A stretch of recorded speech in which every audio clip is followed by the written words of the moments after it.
They ignored me every Christmas for 12 long years, pretending it was a mistake. This year, I invited them to my mountain house, and what they found inside turned their little Christmas tradition into the biggest regret of their lives. I used to believe that families naturally come together during holidays, that this magical pull of Christmas lights, warm dinners, and distant laughter automatically united people. But for me, Christmas had turned into something else, something dark, something lonely. Every December, my phone would stay silent. No message. No, are you coming? No, we miss you. Nothing.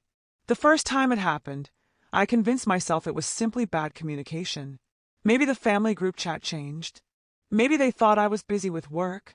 Maybe they assumed I dropped by without being told. I made excuses for them because that's what I had done my entire life.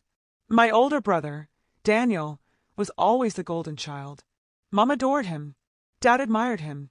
My younger sister, Mia, was the princess, the soft-spoken, innocent soul. But me? I was the middle one, the peacemaker, the one who could handle things, the one nobody checked on. 12 years, 12 Christmases, and every year they would post pictures online. Matching pajamas, mountain cabins, fireplaces, decorated tables, and every year either they forgot to tell me or they simply acted like I didn't exist. And the worst part, whenever I confronted them, they pretend it was my fault. Oh gosh, Emily, we thought you were busy. You didn't say anything. We didn't know you wanted to come. You work so much, we figured you were tired. You always get awkward around gatherings. We were trying to be respectful. Respectful? They were celebrating Christmas with extended cousins I barely knew, with neighbors, with coworkers. But apparently, I didn't fit into that celebration. Year after year, I swallowed it, because a part of me believed they didn't mean it, because a part of me believed families don't forget each other. But something happened last Christmas, something that burned so deeply inside me that for the first time in my life, I realized. They weren't forgetting. They were choosing. It was December 24th. I was sitting alone in my apartment with a store-bought cupcake pretending to be a Christmas treat. Snow fell outside, and my heater made clicking sounds that echoed like my loneliness. I scrolled through social media, trying to distract myself. And there it was, a Christmas photo posted not by my siblings, but by my mother. They were all there, matching red and white pajamas, a giant cabin, a fully decorated Christmas tree, laughing, drinking cocoa, opening gifts, and someone in the comments had written, "Such a beautiful Christmas family. Where's Emily?" My mother replied with, "Oh, honey, she lives such a busy life, and she doesn't enjoy family gatherings much." I dropped my phone. My own mother lied. Not to me, to the world. Suddenly, the years clicked together. Every excuse, every forgotten message, every pity hug, every fake "we miss you." This wasn't an accident. This was a pattern, a choice. I didn't cry. There is a kind of pain that goes beyond tears, a burning numbness. I made myself a promise that night, staring at the window, fogging up with my breath. This was the last Christmas I spent alone. Not because they would include me, but because I would make sure they remembered me in a way they never forgot. In January, I began searching for a property, not just any house, but something symbolic. Something above them. Something they couldn't ignore. I found it by accident, a massive wooden cabin perched high above the Rockies. Pine trees hugged its borders, and the view overlooked endless miles of snowy valleys. It looked like something taken straight from a luxury Christmas movie. And it was expensive. Like, I should not do this expensive. But then I remembered every Christmas photo I wasn't in. Every word they said to justify my absence. Every lie they told others to hide their neglect. So I bought it. Cash. I drained my savings. Years of working 2 jobs. Years of budgeting. Years of being the responsible sibling while everyone else spent their parents' money freely. The real estate agent smiled and said, "You're going to have an amazing family Christmas here." I smiled back. "Oh yes," I said. "It's going to be unforgettable." From February to November, I prepared. I decorated every room with warm golden lights. I bought embroidered blankets for each guest with their names stitched into them. I installed a long wooden dining table capable of seating 15 people. I hung stockings above the fireplace, one for each family member, including me. Except mine was placed right in the center. Bigger, brighter. The symbolism wasn't subtle. By October, the house looked like a dream. The kind of place my family would brag about on Facebook for years. Meanwhile, they still hadn't invited me to anything. Not birthdays, not gatherings, not even Thanksgiving. In early December, I finally made my move.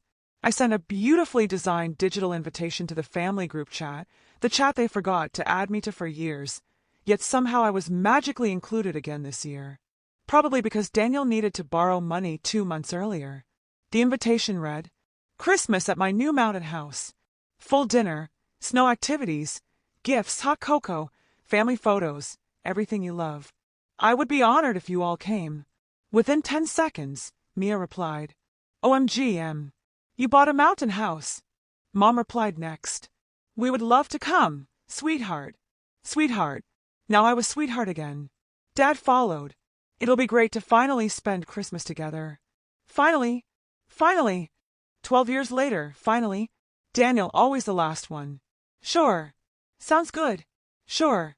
Sounds good. Not congrats on the house. Not happy to be there. Not we missed you. But I didn't care. Because this year wasn't about being wanted. It was about being seen. As Christmas approached, I added the final touch of my plan, a truth they could not escape. On December 25th, I printed 12 years' worth of Christmas photos, the ones I wasn't in, and placed them inside special gift boxes with handwritten notes explaining what each year felt like for me. These weren't angry letters. They were honest ones, emotional, raw, vulnerable. Then, I wrapped each box like a beautiful Christmas present. Because truth can be a gift, when delivered the right way. They arrived at noon. Snow glittered on their jackets as they stepped out of their cars, laughing and admiring the cabin like it was the most magical thing they'd ever seen. Mom ran to me first, arms wide. Oh, honey, this place is beautiful. Dad hugged me tight. This is incredible, Emily. I'm so proud of you. Mia squealed at every corner of the living room. Daniel walked around silently, analyzing things like a realtor who wasn't impressed until he had to be.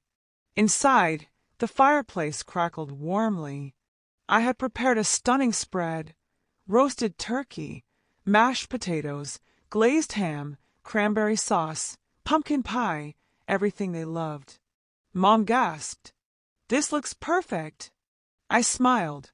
Oh, it's not even the best part. We played games, took pictures, had conversations like a perfect family. But there was a tension in me, a rising storm. After dinner, I stood. I have gifts for everyone, I said softly. Ooh, presents. Mia chirped. I handed each of them a beautifully wrapped box. Oh, sweetie, you didn't have to do this, Mom said. I did, I replied. They opened them one by one, and silence fell. Not a normal silence, a thick, suffocating one. Inside every box was a printed Christmas photo from a year they celebrated without me. A short handwritten note explaining how I felt each year. Mom's hands trembled as she read. 2014. I waited for an invitation that never came. I told myself maybe the message got lost. But seeing the photos online, I realized the invitation wasn't forgotten. I was. Mia's eyes filled with tears as she read hers. Daniel clenched his jaw. Dad removed his glasses slowly. I stood there, breathing steadily. This, I said quietly, is 12 years of Christmas without me.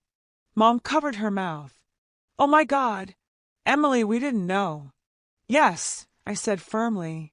You did. Dad shook his head. Sweetheart, it was never intentional. Mia whispered. We didn't think you minded. Daniel finally spoke.